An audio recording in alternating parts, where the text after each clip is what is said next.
Prendas religiosas, prezados irmãos e irmãs, em nosso Senhor Jesus Cristo, prezados congregados e aqueles que também nos assistem de suas casas, celebramos hoje o domingo da 50ª, nessa proximidade com esse tempo santo da Quaresma. Eu diria que hoje nós temos dois trechos preciosos da Sagrada Escritura. Primeiro, essa carta do apóstolo São Paulo aos Coríntios e também os detalhes, a preciosidade do Evangelho deste domingo. Inspirado pelo Espírito Santo, o apóstolo São Paulo exalta a importância da caridade, do amor de Deus. E com todos os dons, capacidades que recebeu de Deus, depois do caminho da sua conversão, começa o processo da sua conversão, passando por muitas tribulações e provações, e sem nenhum engano da parte de nosso Senhor, que deixou claro que mostraria a ele o quanto ele teria que padecer por amor do Senhor.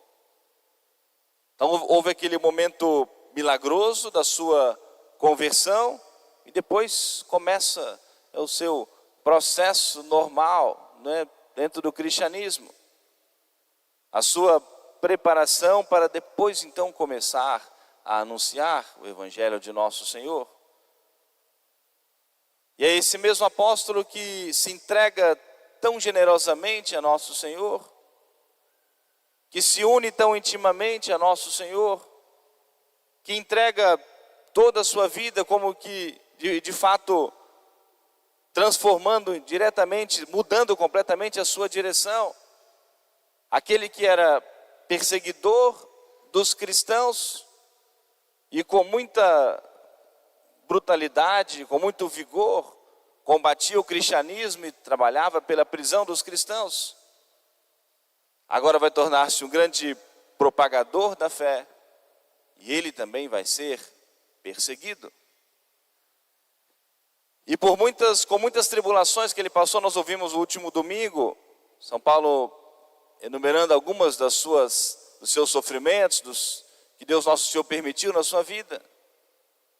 Mas um coração que amava profundamente a nosso Senhor, então estava disposto a padecer tudo isso. E com essa vivência das provações e do amor de Deus, inspirado pelo Espírito Santo, que ele nos diz: o amor, a caridade é paciente, é benigna, não se alegra com a injustiça, se alegra com a verdade, tudo crê, tudo espera, tudo sofre. Ainda que eu falasse a língua dos homens, dos anjos, mas se não partir de um coração que ame a Deus, nada disso tem valor. Ainda que eu desse tudo que tem, todos os bens para os pobres, mas se a motivação não for o amor de Deus, não tem valor de vida eterna.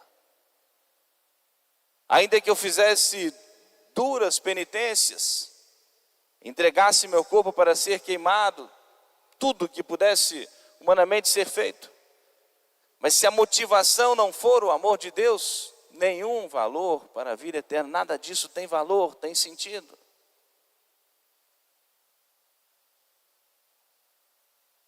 Encaixa-se perfeitamente na reflexão de hoje, o grande São Francisco de Sales, no Tratado do Amor de Deus, diz que muitos colocam a sua perfeição em fazer longas peregrinações, em fazer muitos jejuns, muitas penitências, mas nem sempre movidos pelo amor de Deus.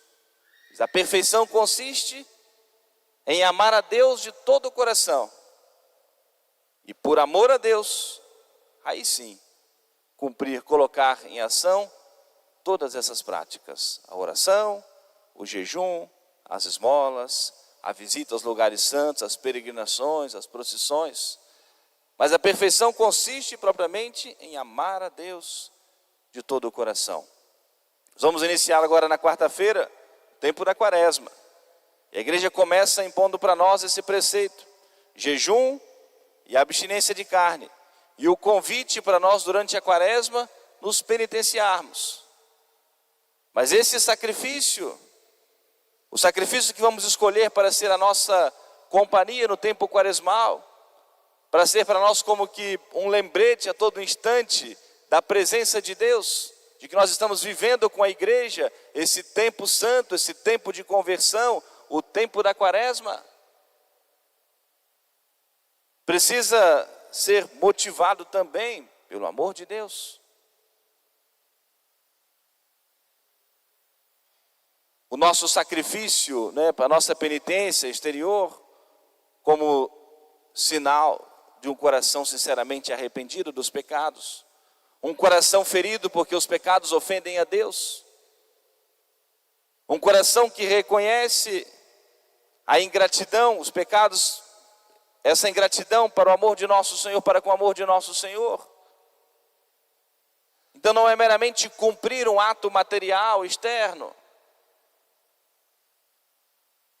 para chegar no final da quaresma como que orgulhosamente batemos no peito: não, eu cumpri, eu dei minha palavra, eu cumpri a penitência que eu fiz.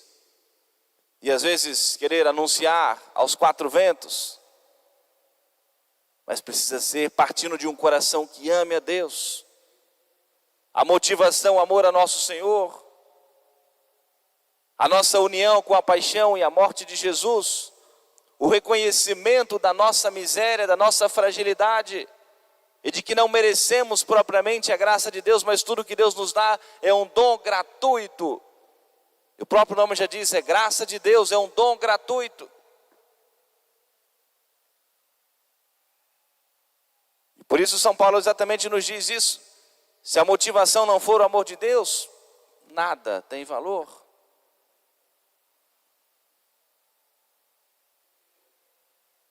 É preciso nós pedirmos a nosso Senhor. As virtudes são dons de Deus, infundidos em nossa alma, a começar no dia do nosso santo batismo. As virtudes da fé, da esperança, da caridade.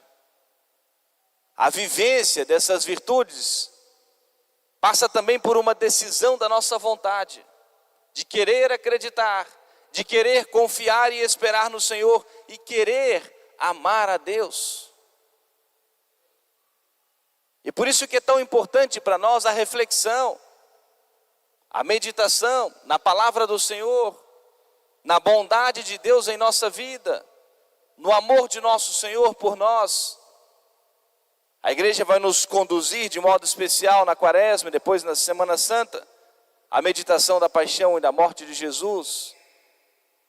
Os sinais, as imagens que nos acompanham na Semana Santa já vão chamando a nossa atenção, para nós pensarmos, refletirmos no amor de Deus, para que nós de fato tenhamos um pouquinho dessa compreensão.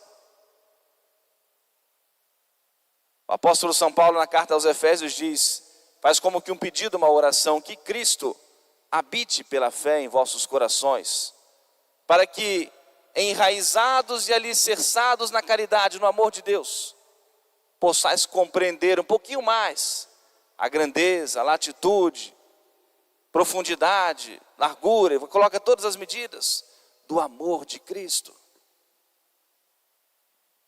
São João, que relata a morte de nosso Senhor, e assim escreve no seu evangelho: dá testemunho disto quem o viu, e o seu testemunho é verdadeiro, a fim de que também vós acrediteis.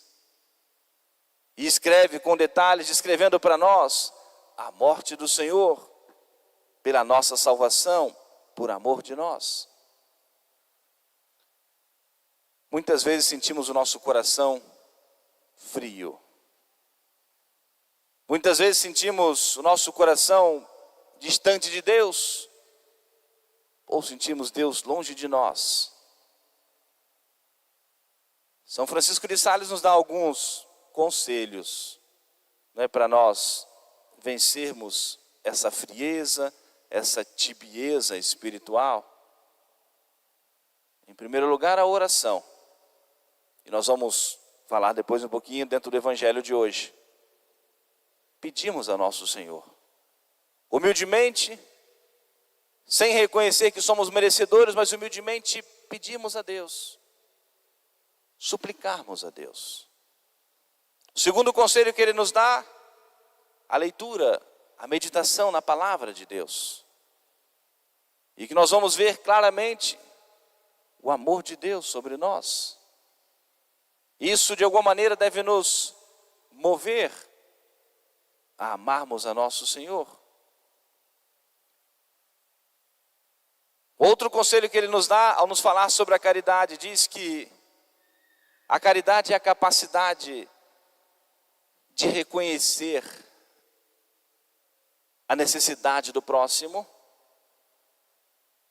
A caridade, diz ele, é a capacidade de olhar para o nosso próximo como nosso irmão, como nossa irmã. E essa capacidade de reconhecer, por amor a nosso Senhor, a necessidade, a fragilidade do próximo, para assim nós nos dispormos a servir, por amor a nosso Senhor. Um terceiro conselho que Ele nos dá, para vencermos a tibieza, temos esse olhar para o nosso próximo. E esse olhar, segundo o olhar de Deus, e nos dispormos a servir.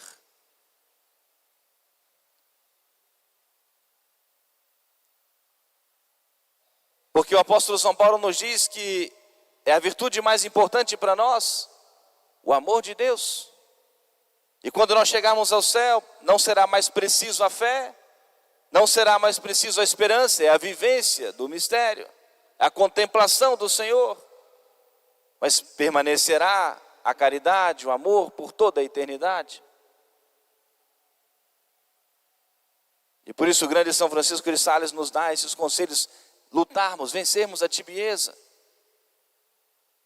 Reconhecer muitas vezes essa frieza do nosso coração e incessantemente, incansavelmente nos esforçarmos, suplicando humildemente o auxílio do Senhor, a graça de Deus, para abrasarmos o nosso coração. Eu sempre costumo falar ao celebrar o sacramento do batismo. As últimas cerimônias do batismo, o padre entrega à criança uma vela acesa. Ela segura, junto com o seu padrinho, que é o seu pai, na fé, e com o sacerdote. E essa vela que é símbolo da fé, da virtude da fé, que a criança acabou de receber pelo sacramento do batismo. E símbolo também do amor de Deus, que deve arder, abrasar o nosso coração. E quando nós suplicamos ao Senhor humildemente e pedimos a Deus, e nos esforçamos para isso, aos pouquinhos vamos começando a perceber os sinais de Deus nas pequenas coisas. E aquilo que antes não conseguíamos ver, começamos a ver com mais clareza o quanto esse Deus nos ama. E o quanto nós precisamos retribuir esse amor do Senhor. Mas um meio muito eficaz é o que o Evangelho de hoje nos ensina.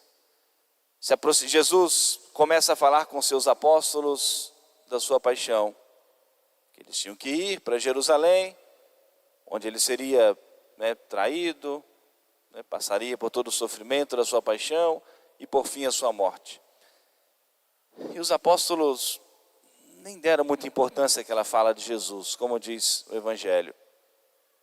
Não conseguiam visualizar isso. Esse Jesus que pregava, que arrastava as multidões, que convertia os pecadores, que curava os enfermos, que só fazia o bem. Eles não conseguiam perceber, embora as profecias anunciassem. Isaías 5 séculos antes já anunciava isso, profetizava isso, inspirado por Deus.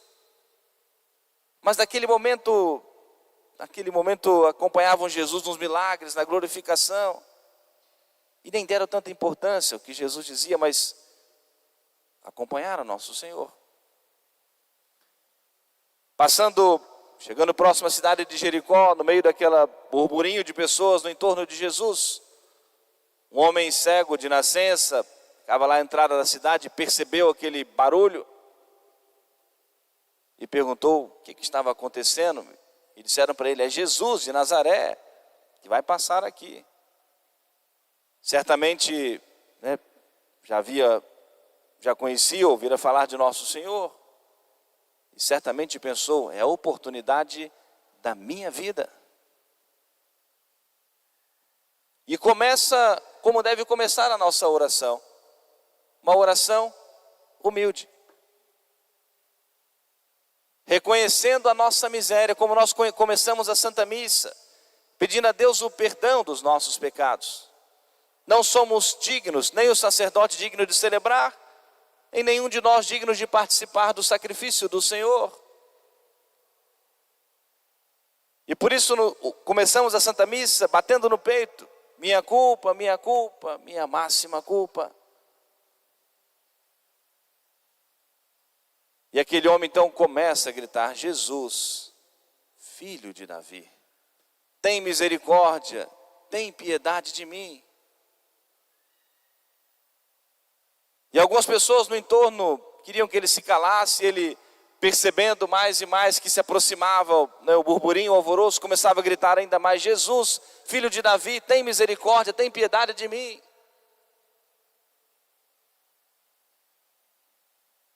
Diz a Sagrada Escritura: a um coração humilde e sinceramente arrependido, Deus não nega o seu perdão, a sua graça. A oração humilde toca o coração de Deus. A oração humilde, podemos dizer, como que muda os planos de Deus e nos concede o perdão.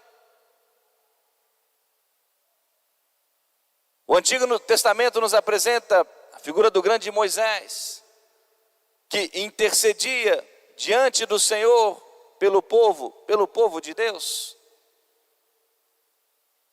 E quando muitas vezes Deus queria punir, castigar duramente o povo, ali estava Moisés, numa oração humilde e confiante: Senhor, tem de piedade do vosso povo. O que vão dizer os vossos inimigos? Tem de piedade e misericórdia desse que é o vosso povo, escolhido por vós. E eu gosto sempre de citar essa passagem da Escritura, porque é muito forte para nós. A Escritura coloca esse diálogo tão claro, tão íntimo entre Moisés e Deus. E Deus, como que dizendo para Moisés, em outras palavras, que Moisés parasse de rezar, porque a sua ira clamava a vingança, a justiça de Deus clamava a vingança, a punição do povo. Mas diante da oração de Moisés, Deus não podia punir o povo, porque a oração de Moisés segurava, aplacava a justiça de Deus e clamava pela misericórdia, pelo perdão. Em outras palavras, na intimidade que Moisés tinha com Deus, dizendo: Senhor, se é assim, então eu vou continuar a rezar. E diante da insistência, da constância, da perseverança da oração de Moisés, a Escritura coloca esses sentimentos em Deus para a gente entender, né? Que Deus, diante da oração humilde e confiante de Moisés e insistente, de certa maneira Deus como que se arrepende de ter querido punir o povo. Não que há, obviamente, nenhum erro da parte de Deus, mas a Escritura coloca maneira da gente entender isso. E então diz para Moisés que não iria punir, que ele descesse do monte e convidasse o povo ao arrependimento, à penitência, pela oração, pela súplica humilde, confiante, perseverante daquele homem, o homem de Deus que conseguia tudo de Deus pela oração. Mas também diz a Sagrada Escritura que Moisés foi o homem mais humilde que existiu na face da terra. E é um conselho que São Francisco de Sales também nos dá para nós vencermos a tibieza, a humildade, e que é tão importante e necessária na nossa vida cristã, católica. E aquele homem gritava: Jesus, filho de Davi, tem misericórdia de mim. Jesus então se aproximou dele e perguntou a ele: meu irmão, meu amigo, o que queres que eu te faça? Nós podemos pensar nesse momento tão especial na vida daquele homem, humilde, simples, vivia da esmola, da caridade alheia, dependia constantemente da caridade alheia, sendo cego de nascença. E se aproxima dele aquele que é o Rei dos reis, Senhor dos senhores, Criador de todas as coisas. O que queres que eu te faça? O que você quer de mim? E a resposta pronta daquele homem, que de fato ele queria: Senhor, que eu veja. É só isso que eu preciso. Recuperando a visão, eu vou conquistar as coisas com o meu trabalho, né? Vou segui-lo, tudo mais. Senhor, que eu veja. Não pediu bens materiais, títulos. Senhor, que eu veja. Eu só preciso ver. Eu só quero ver. Qual é a dificuldade para Deus? Qual é a dificuldade para Deus conceder uma graça pequena ou grande?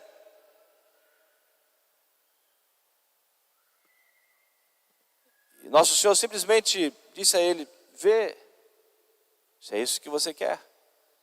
A tua fé te salvou.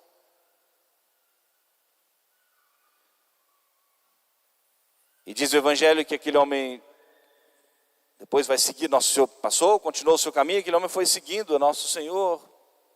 E como significado que tornou-se discípulo de nosso Senhor, louvando, bendizendo, agradecendo a Deus. O quanto nós temos também para agradecer a Deus, louvar, bendizer o Senhor pelas maravilhas que Deus já nos concedeu. Por todos os dons e graças, porque se nós estamos aqui, porque até aqui nos ajudou o Senhor. E por isso nós estamos aqui nesse momento. Mas aprendamos desse homem humilde do Evangelho a fazer dessa nossa oração. Primeiro, humildemente: Jesus, tende misericórdia de mim. Jesus, tende misericórdia, piedade. Não mereço, mas eu preciso.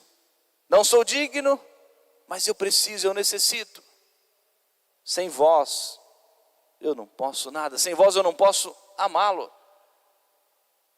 Sem o auxílio do Senhor, eu não posso amar a Deus. Não posso nem dizer que eu amo a Deus sem a graça do Espírito Santo no nosso coração, na nossa alma. Assim nos diz a Escritura. Sem mim, nada podeis fazer. Nada que seja de útil, de proveito para o céu, para a vida eterna, sem a graça de Deus. São verdades muito fortes da Sagrada Escritura. E por isso fazemos dessa a nossa oração nesse dia. Esse mesmo Jesus presente e real, na hóstia consagrada, no sacrário, que será elevado para a nossa adoração, que será distribuído para ser o nosso alimento, o nosso remédio. E vem ao nosso coração, à nossa alma, dando essa atenção como se fôssemos únicos nesse mundo. Como Jesus parou tudo no meio daquele alvoroço todo e foi dar atenção exclusiva àquele homem. E é essa atenção exclusiva que o Senhor nos dá de modo especial na Sagrada Comunhão. E a cada comunhão, a cada momento desse encontro, vem perguntar a cada um de nós: que queres que eu te faça?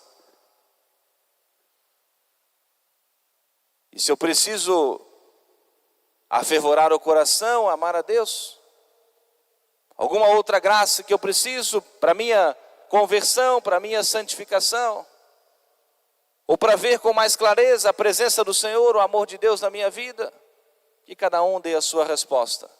O Senhor vem fazer essa pergunta, e a resposta é de cada um de nós. Que Nossa Senhora das Dores, a nossa boa Mãe do Céu, nos auxilie, nos aproxime de Jesus, nos mostre sempre Jesus, nos mostre sempre o caminho.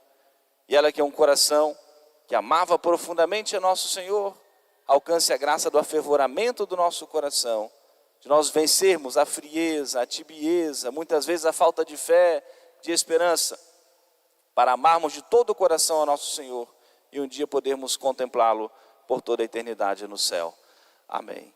Louvado seja nosso Senhor Jesus Cristo.